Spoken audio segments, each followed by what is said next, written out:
لا يزال الخير حيا لا يزال إن في الدنيا سلاما. بسم الله الرحمن الرحيم.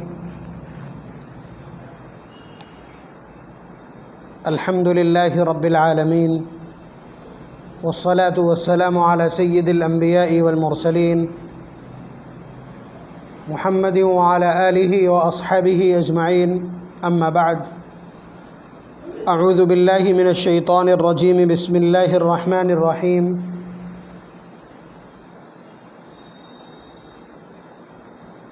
كنتم خير أمة أخرجت للناس تأمرون بالمعروف وتنهون عن المنكر وتؤمنون بالله. وقال تعالى حكاية للقمان: يا بني أقم الصلاة وأمر بالمعروف وانهى عن المنكر واصبر على ما أصابك إن ذلك لمن عزم الأمور. وقال النبي صلى الله عليه وسلم: إذا عظمت أمة الدنيا نزعت منها هيبة الإسلام، وإذا تركت الأمر بالمعروف والنهي عن المنكر حرمت بركة الوحي، وإذا تسابت أمتي سقطت من عين الله، أو كما قال صلی اللہ علیہ وسلم.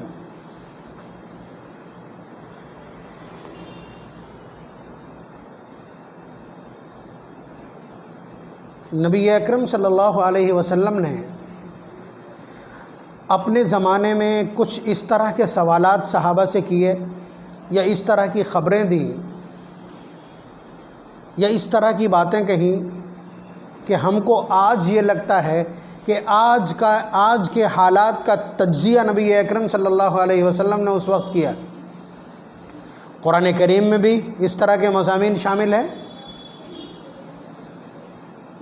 آپ دیکھیں کہ صحابہ کرام کی زندگی پیٹ پہ پتھر باندھ رہے ہیں، 7 دن تک جنگ کے میدان میں موجود ہیں، پیٹ پہ پتھر بندھے ہیں، یا جھولے میں چند کھجوریں ہیں، اور کئی مہینے کا سفر ہے، ایک مشکیزہ پانی ہے، اور بہت سارے لوگ ہیں، میلوں کا سفر ہے، سینکڑوں میل کا سفر ہے.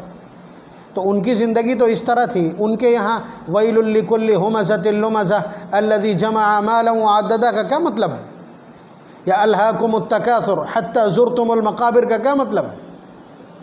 یہ آج کے ہیں، اس کی وضاحت میں نہیں کر رہا ہوں، کسی وقت مستقل وضاحت کا مضمون ہے کہ اس طرح کی باتیں اس وقت کی ہیں. اسی طرح کا ایک سوال کیا، چند سوالات کیے ہیں نبی اکرم صلی اللہ علیہ وسلم نے صحابہ کے مجمع میں. اور لگتا یہ ہے کہ آج کے حالات، اس 21ویں سے 22ویں صدی کے، اس 21ویں صدی کے حالات نبی اکرم صلی اللہ علیہ وسلم کے سامنے رہے ہوں، اور پھر صحابہ نے حضور نے ایک ملی سوال، ایک قومی سوال کیا ہو صحابہ سے.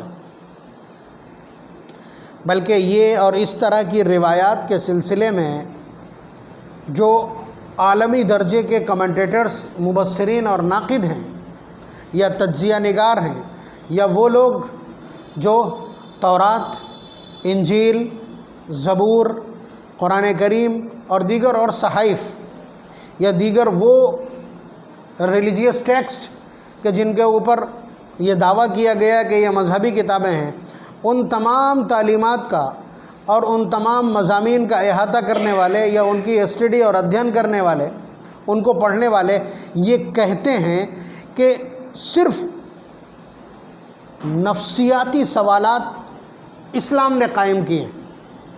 نفسیات اور سائیکولوجی کا لحاظ صرف اسلام نے کیا ہے.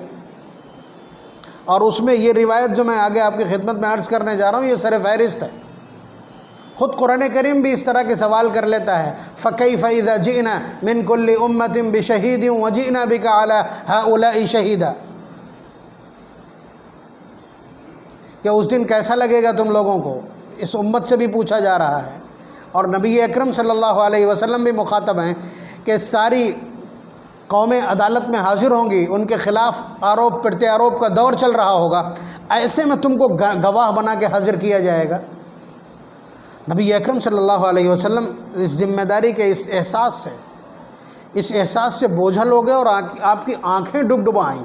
حضرت عبداللہ ابن مسعود رضی اللہ تعالیٰ عنہ سے فرمایا تھا کہ قرآن سناؤ، تلاوت سننے کا جی چاہتا ہے، تو انہوں نے سورہ نساء شروع کر دی۔ یہاں پہ پہنچ کر حضور کی طبیعت بہت بوجھل ہوئی۔ یہ اعزاز بھی ہے اور ذمہ داری بھی ہے، دونوں طرح کے احساسات وہاں موجود رہے ہوں گے۔ یا اسی طرح قرآن کریم جب فکیفہ سے سوال کرتا ہے تو آپ کی کیفیت مانگتا ہے کہ آپ کی کیفیت اس وقت کیا ہوگی یا کیا رہے گی۔ اسی طرح نبی اکرم صلی اللہ علیہ وسلم نے بارہا اس طرح سائیکولوجی کو آپ کے کام میں لا کر کے اور آپ سے سوالات قائم کیے ہیں، یا اصلاح معاشرہ کی بہت ساری مہم کو سر کرنے کی کوشش کی ہے۔ مثلا لا یؤمن احدکم حتی یحب لاخیہ ما یحب لنفسہ، کہ اس وقت تک تم میں کا کوئی آدمی ایمان والا نہیں ہو سکتا جب تک کہ اپنے بھائی کے لیے وہی پسند نہ کرے جو اپنے لیے پسند کرتا ہے۔ سچ یہ ہے کہ یہ ایک سائیکولوجیکل فیکٹر اور بیریئر ہے کہ جب بھی آپ کو اس طرح کے مسائل ہوں تو آپ کھٹ سے سامنے والے کی جگہ اپنے آپ کو رکھیے، سمجھ میں آ جائے گا، سمجھ میں آ جائے گا۔ ہمیں بہت آسان ہوتا ہے یہ سمجھانا کہ کسی وقت کچھ اوباش قسم کے لڑکے آ کر کے کہتے ہیں کہ کہتے بھی خراب لگتا ہے، فلاں جگہ بات چیت ہو رہی تھی، اب بات چیت بند ہو گئی۔ تو میں پوچھتا ہوں پہلے ٹھیک تھا اب ٹھیک ہے؟ پہلے ٹھیک تھا۔ میں نے کہا اس جگہ اگر تمہاری بہن ہوتی تو کیا ٹھیک تھا؟ اس کے بعد پیشانی جھک جاتی۔ تو ہر شخص جو اس طرح کی بدتمیزیوں میں مبتلا ہے وہ یہی سوچ لے کہ دوسرے کی بہن بیٹی کے ساتھ جو اس نے رویہ اپنایا ہوا ہے یہی اگر اس کے ساتھ ہو جائے تو، اور یہ ہونا ہے، یقیناً ہونا۔ نبی اکرم صلی اللہ علیہ وسلم کے الفاظ من زنا زنی باہلہ، جو زنا کرے گا اس کے اہل و عیال سے، اس کے گھر کی عورتوں کے ساتھ زنا کی واردات ہوں گی۔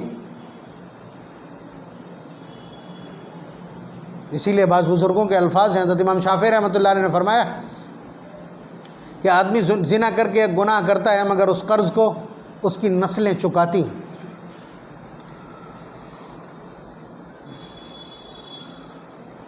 اس وقت حالات کیا ہیں؟ ہماری بچیاں، مطلب جو بچیاں بھی غلط قدم اٹھا رہی ہیں وہ ہماری بچیاں، قوم کی بیٹیاں، سب کی بیٹیاں ہیں، اس لیے میں اس طرح کے جملے اختیار کرتا ہوں۔ وہ بچیاں قابو سے باہر ہیں۔ ابھی پرسوں تو ایک پوسٹ اس طرح کی دیکھی، اب یہ سمجھیے کہ کھٹ سے پڑھنے سے پہلے اس کو میں نے ڈیلیٹ کر دیا، کہ ایک مسلم لڑکی نے نکاح کیا کیا، بھاورے ڈالی، پھر اس کے بعد اس کے ساتھ سوار ہو کر کے مسلم اکثریتی علاقے میں باقاعدہ جلوس نکالا گیا۔ یہ جلوس اس کا تھوڑی ہے، ہماری عزت کا جنازہ ہے۔ بات یہاں پہنچ گئی، ظاہر سی بات ہے۔ دیکھیے بہت دو ٹوک الفاظ ہیں، بالکل لاگ لپیٹ مت رکھیے، کچھ مت کہیے، سیدھے اپنے کام پر آ جائیے۔ آپ بتائیے آج کی لڑکی، ہماری بہن، ہماری بیٹی کفر کرنے کو گناہ نہیں سمجھ رہی ہے۔ ہماری بیٹی ہے نا، اس کے سامنے بھی قرآن کریم موجود ہے، اس کے سامنے نبی اکرم صلی اللہ علیہ وسلم کی تعلیمات موجود ہیں، بلکہ اس کے سامنے 100 سال صحابہ کی پاکیزہ زندگیوں اور صحابیات کی پاکیزہ زندگیوں کے واقعات، قصے اور داستانیں موجود ہیں، اور اس کے بعد پوری امت کے پاکیزگی کے اور آج سے 92 سے پہلے تک ہماری بہو بیٹیوں کے پاکیزہ احوال موجود ہیں۔ اس وقت ہماری بیٹی کفر کو گناہ نہیں سمجھ رہی۔ یہ اسلام کا دوش نہیں ہے، یہ اسلام کا دوش نہیں ہے، اسلامی تعلیمات کا دوش نہیں ہے، یہ ہماری کوتاہیوں کا نتیجہ ہے۔ تسلیم کر لیجئے، آگے کا میدان صاف ہو جائے گا یا آگے توفیق مل جائے گی۔ یہ بات اس لیے کہہ رہا ہوں، ذرا پلٹ کر کے دیکھیے، اس امت کی سب سے پہلی عورت، اس امت کی سب سے پہلی عورت جس نے قربانی دی ہے اسلام کے خاطر، نام لیجئے، حضرت سمیہ رضی اللہ تعالیٰ عنہ۔ بوڑھی عورت ہیں، 60+ ان کی عمر ہے، بس نبی اکرم صلی اللہ علیہ وسلم سے محبت ہو گئی ہے کہ ان کا لایا ہوا دین سچ ہے۔ انہوں نے جو کچھ کہا اس وقت تک، بالکل ابتدا کی بات ہے، اس وقت تک اسلام کا اکلوتی بنیاد سامنے تھی، نہ روزہ تھا، نہ نماز تھی، نہ زکوٰۃ تھی، نہ حج تھا، کچھ نہیں تھا، صرف اللہ ایک ہے، یہ اکلوتا پلر تھا اسلام کا۔ اللہ ایک ہے۔ حضرت سمیہ نے ایکسیپٹ کیا اس کو، اور اس کے بعد ان کے ایگزامینیشن پریکشا اور ان کے اوپر ظلم اور بربریت کے پہاڑ توڑے جانے لگے، ان کی شخصیت کو ظلم کا تختہ مشق بنایا گیا۔ معلوم ہے آپ کو، معلوم ہے ان کا ایک پیر، بوڑھی سمیہ کا ایک پیر ایک اونٹ میں، دوسرا پیر دوسرے اونٹ میں باندھ کر کے ابو جہل لعین کھڑے ہو کر کے پوچھتا ہے کہ سمیہ ایک خدا چھوڑنے کو تیار ہے یا دو ٹکڑے ہونے کو تیار ہے؟ ان کا نعرہ یہی تھا، لا الہ الا اللہ، اللہ کے سوا کوئی معبود نہیں، دوسری کوئی تعلیم تھی ہی نہیں اس ٹائم، اسلام صرف وحدانیت کا نام تھا۔ حضرت سمیہ سے پوچھا جا رہا ہے کہ ایک سے زیادہ خدا تسلیم کر لے گی یا ٹکڑے ہونا پسند کرے گی؟ آپ اندازہ کیجئے گا کہ حضرت سمیہ رضی اللہ تعالیٰ عنہ کے الفاظ تاریخ نے نقل کیے ہیں، انہوں نے کہا فقض ما انت قاض، ظالمو تمہارے جو ارمان ہے وہ ارمان نکال لو، تم آج کچھ چھوڑنا مت، تمہارا جو جی میں آئے وہ کر لو۔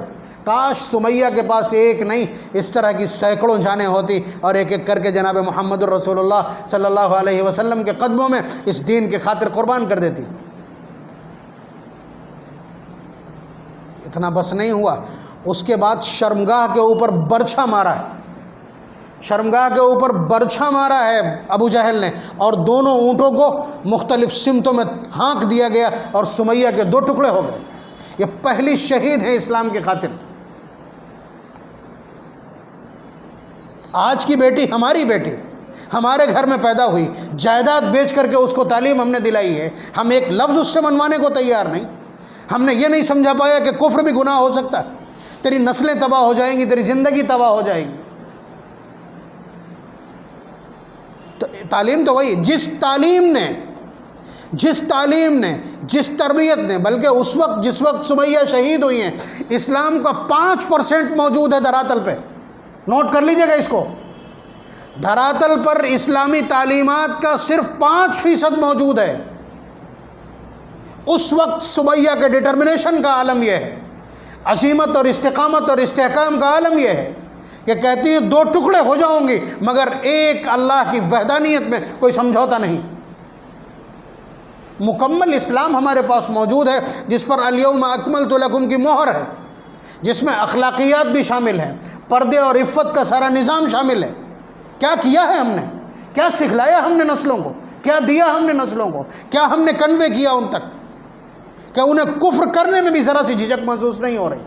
تو باقی گناہوں کا کیا لائے، باقی گناہوں کا وزن یا ان کی شناخت کیا ہے؟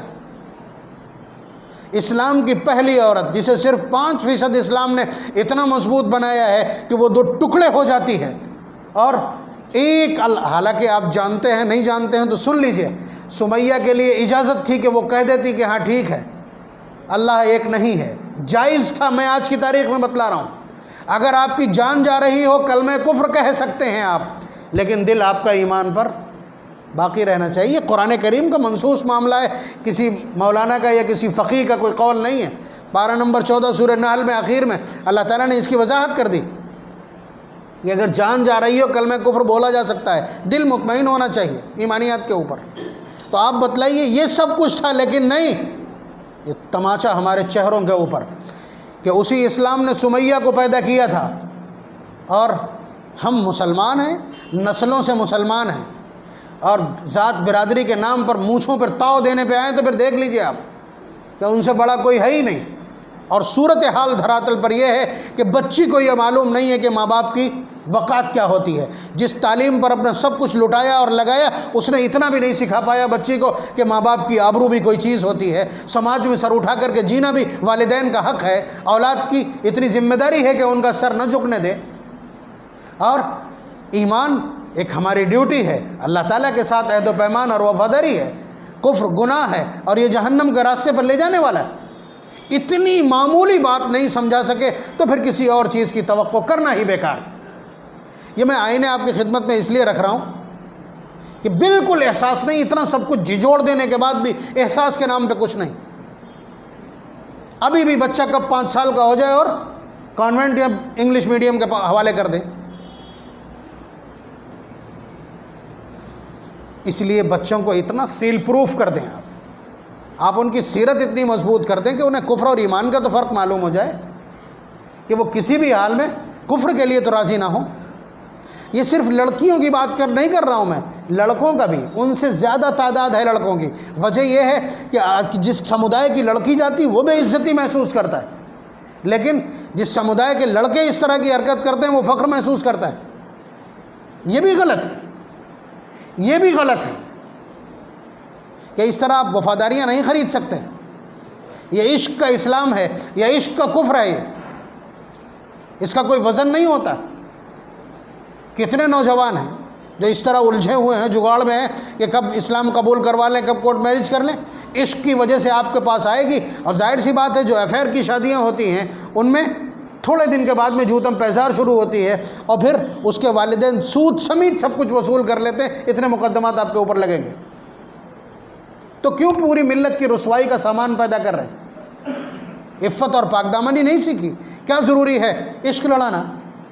لیکن اسکول کالجز کا یہ نصاب بن گیا ہے، اس کے باقاعدہ سلیبس میں شامل ہو گیا ہے۔ بلکہ حالات تو یہاں تک ہیں کہ کوئی لڑکی اگر سر جھکا کر کے چلتی ہے، اگر وہ نقاب میں ہے، اسکارف کا استعمال کرتی ہے، پاکیزگی اختیار کیے ہوئے، تو یہ سمجھیے باقاعدہ وتھ پلان اسکول کالج کے سارے لڑکے مل کر کے صرف یہ دکھلانا چاہتے ہیں کہ دیکھو یہ دکھاوا بھی ہم ختم کر دیں گے، اور پھر اس کے پیچھے اس کی سہیلیوں کو لگا کر اس طرح کے واقعات ہمارے سامنے آتے رہتے ہیں، اس لیے میں عرض کر رہا ہوں۔ تو بدتمیزی پلان کے ساتھ ہے، آپ کو بہت مضبوط تربیت دینا پڑے گی، سمیہ جیسی تربیت کی ضرورت پڑے گی ان حالات سے لڑنے کے لیے۔ بہرحال یہ سب باتیں میں آپ کی خدمت میں عرض کر رہا ہوں، جو روایت تھی وہ رہ گئی۔ حضور نے آج کے بارے میں پوچھا تھا، آپ کا احساس کیسا ہے اس وقت؟ یعنی ملت کی رسوائی ہو رہی ہے، قوم کی رسوائی ہے، قوم کی بیٹیاں پوری قوم کی آبرو کو خاک میں ملائے اور اپنے پیروں تلے روند کر کے جا رہی ہیں، کیفیت کیا ہے؟ حضور نے، ہم تو اب پوچھ رہے ہیں آپ سے، ہم تو آپ سے اب پوچھ رہے ہیں، 1450 سال پہلے حضور نے صحابہ کے مجمع میں یہی سوال کیا تھا۔ سوال دیکھیے جس پر پورے سارے کمنٹیٹرز کو حیرت ہے کہ اسلام سائیکولوجیکل کویشچنز کرتا ہے، اس کی کوئری سائیکولوجی کے اوپر آدھارت ہیں۔ حضور پوچھتے ہیں کیف بکم اذ فسق فتیانکم وطغى نساؤکم، تمہیں اس وقت کیسا لگے گا جب تمہارے نوجوان فسق و فجور میں، گناہ کبیرہ میں مبتلا ہو جائیں گے اور تمہاری عورتیں باغی ہو جائیں گی، سرکش ہو جائیں گی، تمہاری بات نہیں مانیں گی۔ حضور کا سوال کیف بکم اذ فسق فتیانکم وطغى نساؤکم، جبکہ اس وقت عورتوں کا حال کیا ہے کہ صرف اتنا کہہ دیا تھا کہ اللہ کے رسول کچھ تھوڑی سی مہربانی کر دیجئے، خرچہ بڑھا دیجئے، ہم لوگوں کا 3 مہینے چولہا نہیں جلتا۔ حضور نے 1 مہینے کے لیے چھوڑ دیا، بیویوں سے بات نہیں کی۔ تو کنڈیشن آپ سمجھ سکتے ہیں کہ سر پہ چڑھی ہوئی ہیں، یا پھر یہ حضور کا اپنا حال ہے، صحابہ کا حال کیا ہوگا؟ صحابہ کا حال کیا ہوگا، یا صحابہ کس طرح تربیت کے لیے حاوی ہوں گے کہ اسی کنڈیشن میں، اسی مسئلے میں حضرت عائشہ رضی اللہ تعالیٰ عنہ، حضرت حفصہ رضی اللہ تعالیٰ عنہ جو حضرت عمر رضی اللہ تعالیٰ عنہ کی اور حضرت صدیق اکبر کی بیٹی ہیں، حضور کی بیوی ہیں، حضور کے پاس بیٹھی ہوئی ہیں اسی اسکینڈل میں۔ حضرت ابوبکر رضی اللہ تعالیٰ عنہ نے اپنی چھڑی اس طرح سے حضرت عائشہ کی کوکھ میں بہت زور سے ماری تھی کہ اس طرح کے سوالات کیوں کرتی، تو حضور کے پیچھے چھپ گئی تھی، حضور نے بچا لیا تھا ان کو۔ میں نے بتایا تھا کہ حضور بعد میں چڑھاتے تھے مذاق کے طور پر کہ ہم نہیں بچا لیا تھا اس دن، ورنہ پٹ گئی ہوتی باپ کے ہاتھوں۔ تو آپ اندازہ کیجئے کہ اس طرح حاوی ہیں ان کی تربیت۔ حضرت عمر رضی اللہ تعالیٰ عنہ کے الفاظ تو یہ تھے کہ حفصہ تیری گردن اتار لوں گا میں اگر تو نے آج کے بعد کوئی ایسا سوال کیا یا کسی ایسی چیز کا سوال کیا جو حضور کے پاس موجود نہ ہو۔ ہم بیٹی کی عیش و عشرت کی خاطر لڑنے جاتے ہیں، پنچایتیں کرنے جاتے ہیں، مطلب یہ چیزیں نوٹیسیبل ہیں، اس لیے میں عرض کر رہا ہوں۔ تو اتنا زیادہ قابو صحابہ کو اپنے معاشرے کے اوپر، اس کے بعد ایسے معاشرے میں حضور کا یہ سوال اذ فسق فتیانکم وطغى نساؤکم، تو صحابہ نے چونک کر کے پوچھا کہ لکائن یا رسول اللہ، قالوا، انہوں نے سوال کیا کہ اللہ کے رسول کیا یہ ہوگا، ایسا پیش آئے گا؟ حضور نے فرمایا ہاں ایسا ہی ہوگا، واشد، بلکہ اس سے بھی زیادہ ہوگا۔ اس کے بعد حضور نے فرمایا کیف بکم اذ لم تأمروا بالمعروف ولم تنہوا عن المنکر، کہ تمہیں اس وقت کیسا لگے گا کہ جب تم لوگوں کو برائیوں سے نہیں روکو گے اور بھلائیوں کا حکم نہیں کرو گے. مطلب یہ سوال صحابہ کے سامنے، صحابہ چونک گئے، اس لیے کہ وہ برائیوں کو مٹانے کے لیے ہر وقت کفن بردوش اپنے سروں کو ہتھیلیوں پر رکھ کر میدان میدان گھوم رہے کہ اللہ کا حکم عالی رہے گا. تو انہیں یہ برداشت نہیں. پوچھا قالو ان ذالک لکائن یا رسول اللہ، کیا اللہ کے رسول ایسی نوبت بھی آئے گی اس امت پر کہ یہ برائیوں سے روکنا چھوڑ دے اور بھلائیوں کا حکم کرنا چھوڑ دے؟ حضور نے فرمایا ہاں ایسا ہوگا، واشد اس سے بھی آگے بڑھے گا. پھر اگلا سوال حضور نے فرمایا کہ کیف بکم، تمہارا حال اس وقت کیا ہوگا کہ اذ لم تأمروا بالمعروف، کیف بکم اذ امرتم بالمنکر ونہیتم عن المعروف، کہ تمہارا حال اس وقت کیا ہوگا جب تم برائیوں کا حکم کرنے لگو گے اور بھلائیوں سے روکو گے. اب تو صحابہ کا پارا آسمان چھونے لگا. پوچھتے ہیں ان ذالک لکائن یا رسول اللہ، اسی امت پر یہ حالات آئیں گے؟ حضور نے فرمایا نعم ایسا ہی ہوگا، واشد اس سے بھی زیادہ ہوگا. اب ٹھہر کر کے اب امپلیمنٹیشن کر لیجئے، روایت کے الفاظ کا امپلیمنٹیشن کر لیجئے کہ اذ لم تأمروا بالمعروف ولم تنہوا عن المنکر، کہ ایسا وقت بھی آئے گا کہ جب لوگ برائیوں سے نہیں روکیں گے اور بھلائیوں کا حکم نہیں کریں گے. پورے معاشرے کے 1000 آدمیوں میں سے ایک لا دیجئے جو اس بات کا حامل ہو. سامنے بدتمیزی ہو رہی ہو، سامنے بے حیائی ہو رہی ہو، سامنے جوا کھیلا جا رہا ہو، سامنے سٹے کے نمبر لکھے جا رہے ہوں، سامنے لوڈو پر لڑکے یا سامنے بچے گالیاں دے رہے ہوں. کس کی ہمت ہے پورے محلے میں جو روک دے ان کو؟ نہیں روکتا، مداہن ہے یہ شخص نہ روکنے والا. اگر اس ذمہ داری کو اس امت نے اختیار کیا ہوتا تو حالات یہاں نہیں پہنچتے. تو حضور سے یہ سوال کیا جانا صحابہ کی طرف سے حیرت کے ساتھ کہ جب لوگ بھلائیوں کا حکم نہیں کریں گے اور برائیوں سے نہیں روکیں گے. یہ پچھلا سوال تھا. اگلا سوال حضور نے اس سے زیادہ حیرت انگیز کر دیا کہ جب تم برائیوں کا حکم کرنے لگو اور بھلائیوں سے روکنے لگو کیسا لگے گا تمہیں؟ اس وقت دیکھ لیجیے اپنی اولاد سے کیا کہتے ہیں آپ. مطلب جو کام کیے جانا تھے انہیں تو روک دیے ہی. کوئی کہتا ہے اپنے بچے سے بیٹا نماز پڑھ آؤ؟ کسی نے کبھی اٹھایا فجر میں کہ بیٹا نماز پڑھ کے آ جاؤ؟ صبح اگر اٹھ گیا کیا کھٹ پٹ لگایا چپ چاپ سو جا، یہ کہنے والے مل جائیں گے یہیں آپ کو. داڑھی اگر رکھا لی تو پورا گھر پلس پورا کنبہ دباؤ بنائے گا کہ کٹوا دے ورنہ نہ شادی ہوگی اور نہ نوکری لگے گی. ملا کہیں گے لوگ گھن کریں گے. آپ دیکھیے نا یہ سب کچھ موجود ہے کہ نہیں؟ یہ سب کچھ موجود ہے. میں اگزامپل دے رہا ہوں بالکل نیچے سے، میں بہت اوپر تک جا سکتا ہوں اس حوالے سے. آخری بات پھر حضور نے پوچھا کیف بکم اذ رأیتم المنکر معروفا والمعروف منکرا، کہ کیا حال ہوگا تمہارا اس وقت جب تم برائیوں کو بھلائی سمجھنے لگو اور بھلائی کو برائی سمجھنے لگو. یعنی اندھا پن تمہارے اوپر اتنا پہنچ جائے. کیا ایسا ہے نہیں؟ سب کچھ موجود ہے. حضور نے تو حکم یہ دیا تھا، قرآن کریم نے کہا یا ایھا الذین آمنوا لا تدخلوا بیوتا غیر بیوتکم حتی تستأنسوا وتسلموا علی اہلها، پارہ نمبر 18 سورہ نور، کہ اے لوگو اپنے گھروں کے اندر اس وقت تک مت داخل ہوا کرو جب تک تم انہیں مانوس نہ کر لو، یعنی خبر نہ دے دو، انہیں پتہ نہ چل جائے کہ فلاں شخص ہے. تو ایک صحابی نے پوچھا کہ اللہ کے رسول میری ماں ہے، بس 2 لوگ ہیں، کیا میں بھی دروازہ کھٹکھٹا کے اور اجازت لے کے اور سلام کر کے جایا کروں؟ حضور نے فرمایا ہاں. تو کہنے لگے میری ماں بوڑھی ہیں اللہ کے رسول. حضور نے فرمایا کہ ہاں.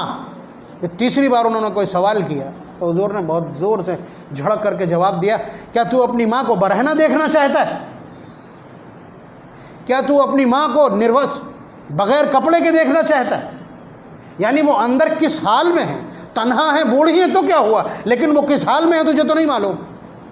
یہ کنڈیشن ہے تعلیمات کی. اور یہاں صورتحال یہ ہے کہ غیر مسلم نوجوان لڑکا گھر کے اندر آ کر کے بیٹھتا ہے. کون سا دین ہے یہ کون سا اسلام ہے؟ یہ کون سی تہذیب ہے؟ یہ کون سا تمدن ہے؟ کس کو فالو کیا جا رہا ہے؟ افسوس کا ہے کا افسوس خودی کے اوپر، افسوس اپنی بے ضمیری کے اوپر، افسوس اپنی بے حیائی کے اوپر۔ اسلام اور مسلمانوں پر افسوس کرنے کی غلطی نہ کی جائے۔ آپ اندازہ کیے کتنا بڑا فاصلہ ہے۔ سمیہ صرف ایک سے زائد خدا ماننے کو تیار نہیں، 2 ٹکڑے ہو جاتے ہیں۔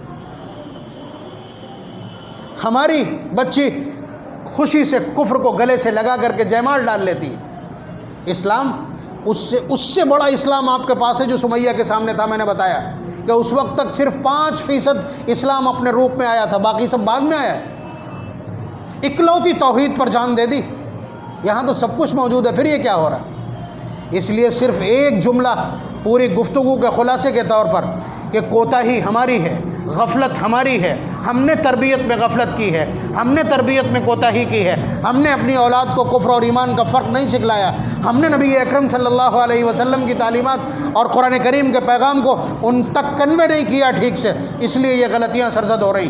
اسلام کی کوئی غلطی نہیں، نہ اسلامی تعلیمات کی۔ آپ بتلائیے، ہماری بچی سیتا، لکشمن، ہنومان، رام، سب کے واقعات ابھی بتا دے گی، سب کے واقعات بتا دے گی۔ ابھی پوچھ لیجئے خدیجۃ الکبریٰ کون ہے، ابھی پوچھ لیجئے سودا بنت زمعہ کون ہے، نہیں بتا پائی، پورے محلے کی لڑکیاں نہیں بتا پائی۔ یہ انٹرسٹ ہے؟ انٹرسٹ آپ کا کہاں؟ انٹرسٹ کفر میں ہے، انٹرسٹ کفر میں ہے آپ کا۔ کفر کی داستانیں یاد کرائی ہیں، کفر کی تعلیم دی ہے، تو بچیاں ہوں گی کیا ایمان والی؟ نوٹ کر لیجئے جو کچھ میں نے عرض کیا، ایگزامپل جو دیا نوٹ کر لیجئے گا، آج ہی جا کے پوچھ لیجئے گا اپنے گھر میں، تو ادھر معلومات زیادہ نکلے گی ادھر کی بنسبت، پھر نتائج کہاں سے آئیں؟ اللہ تبارک و تعالی ہماری نسلوں کو بھی ہدایت نصیب فرما دے، اور ہمیں بھی تربیت کی فکر اور تربیت کا سلیقہ مرحمت فرما دے۔ وآخر دعوانا الحمدللہ رب العالمین۔